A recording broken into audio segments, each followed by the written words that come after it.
Another October? Yeah, I guess that means another Wasabi Con.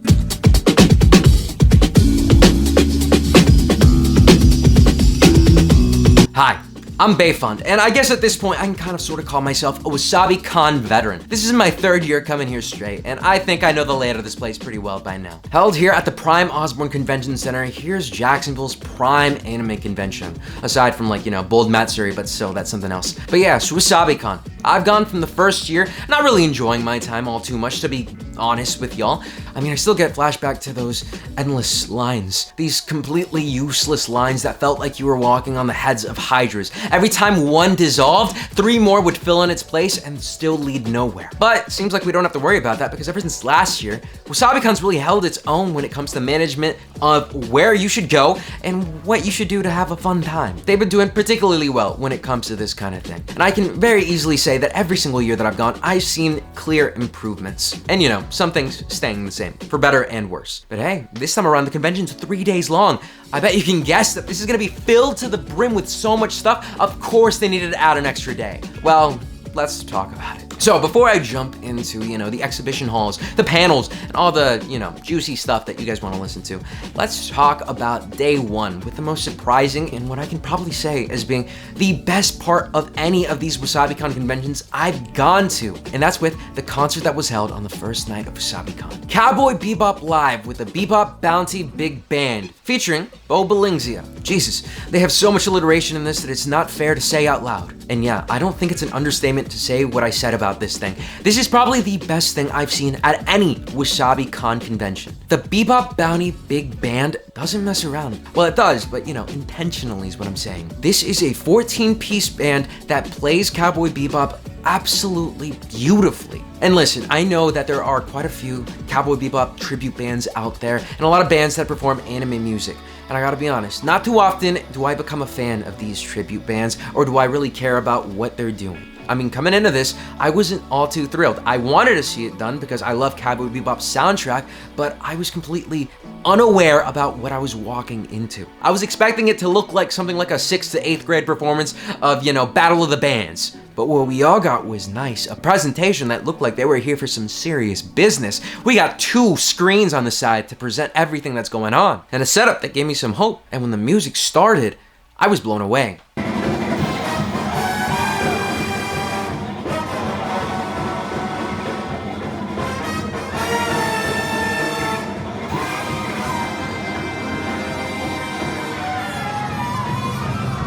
If you're not aware, Bo Bellingsia is the voice of Jet Black in Cowboy Bebop, one of the most iconic voices of all time. And Bo came into this to kind of present the band and just kind of introduce the show. It was nice to see, even if he did flub up 3, 2, 1, let's jam.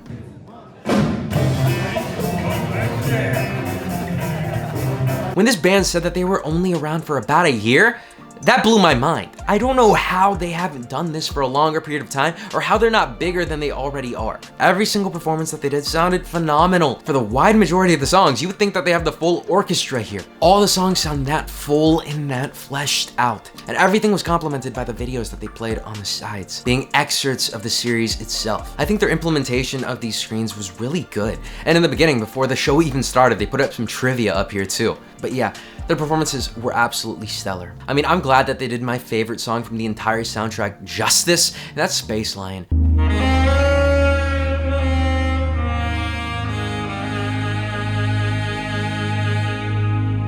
Oh my god. It gave me chills the second that they started playing it, and that's why I know that they did a fantastic job. Absolutely flying colors here, and everyone does exceptional work here, switching out to various different instruments on the fly. And not just instruments, this girl over here, she sings, she plays this and another instrument, and she also was handling like the camera work in the back. I don't know how I'd be able to handle that much responsibility. And props to the drum guy and to this guy in particular right over here, because oh my god, his solos. Because let me tell you, if you came in with low expectations, this guy could look you dead in the eyes and tell you, you picked the wrong day. He would probably perform a stunning rendition of pretty much anything, and I just eat it up. It was absolutely stellar. I loved every single one of these performances here. The only thing that I might comment on, and this is just a little nitpick, would probably be maybe on the vocals. Because it's hard to try and match that same exact tone that the originals give you, but I mean, this guy, he definitely did try, and he definitely did succeed in some elements. And this guy is pretty much the passion and soul of this entire thing over here, because I'm pretty sure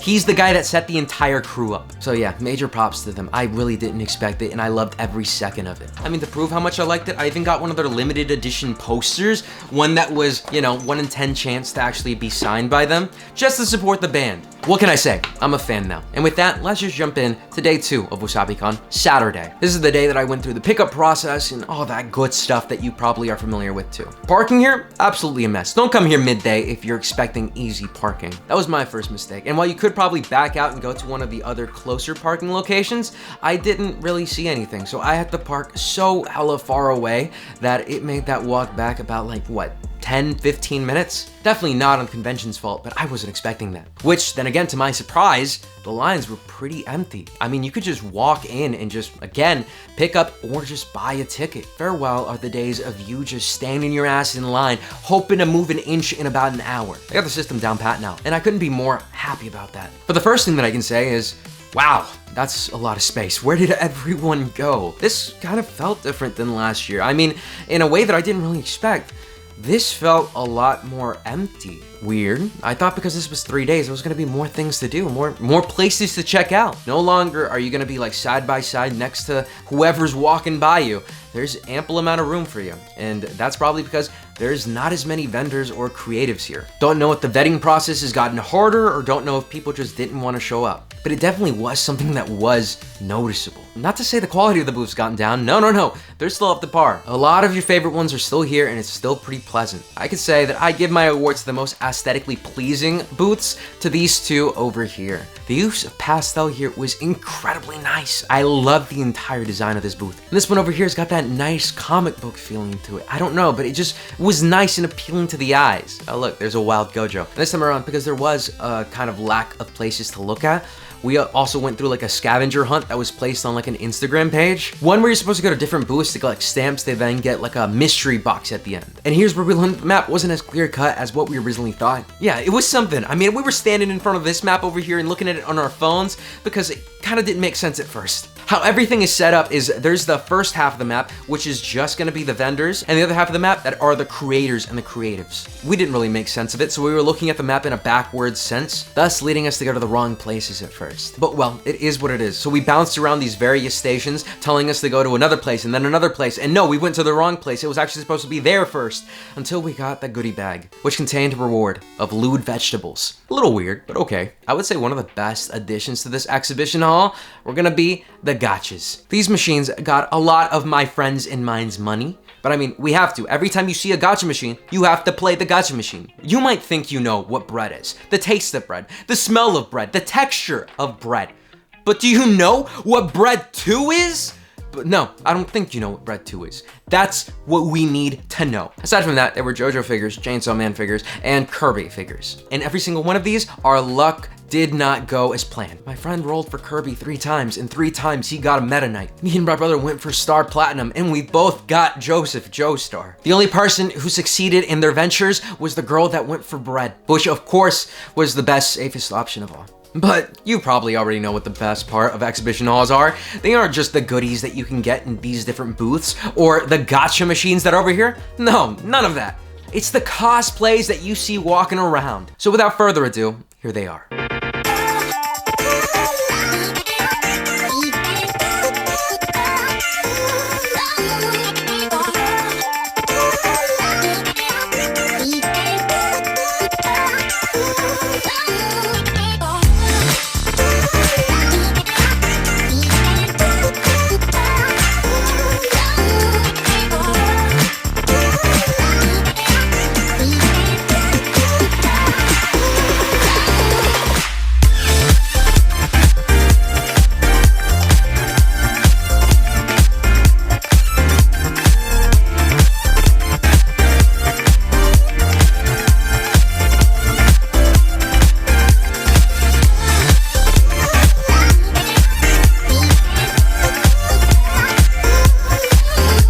Let me just say, I think some of the cosplays that I think were probably the most prominent of all that I didn't include in this were probably the David Martinez and Lucy cosplays. There were quite a few of them, but I couldn't get some shots in time. Outside of this exhibition hall, there's gonna be the main hallways that you can walk by for like food and things like that. And let me just say that if you plan to eat at WasabiCon, or if you did eat at WasabiCon, tell me what you think about that goddamn chicken.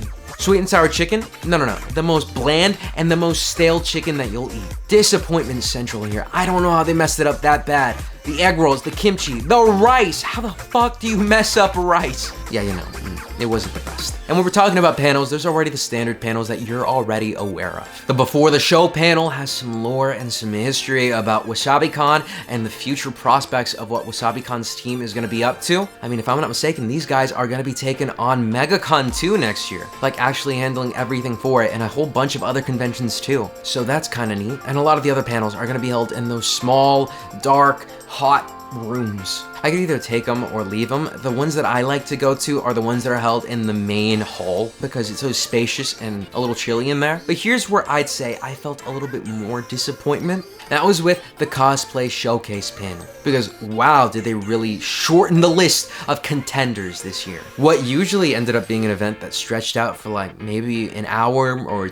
two ended up being like a 30-minute little thing. Again, I don't know if it's something to where people didn't want to show up in cosplay or that no one registered for it, or maybe the vetting process was way too hard, but there were just a handful of cosplays they showcased. Definitely not what I expected from a cosplay showcase. I mean, really, it really bummed me out for wanting to see like the other showcases, like the lip sync battle or anything else. Because if I could summarize this iteration of the convention, I would say is that it did feel small. For whatever reason, even though they said that this was the highest attendance that they've ever seen, it felt like we saw less people, less booths, less vendors, less cosplays than probably ever before. Now, the exhibition halls, the atmosphere, the vendors, the management, everything about it was very good and very nice, but I mean, I would just say that something just felt kind of lacking there. There was like a presence that I wanted to see more of. But then again, this was just my experience coming into this. Maybe if you went, you felt different about it, but that's just what I saw. But with this, I think that wraps up my take on 2023's WasabiCon. Now, I know there was a lot of stuff that I definitely didn't cover. I didn't go to the Maid Cafe this year,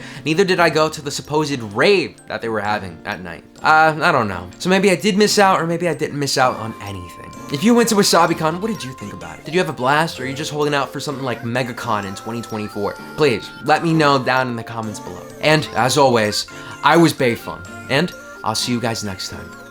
Peace.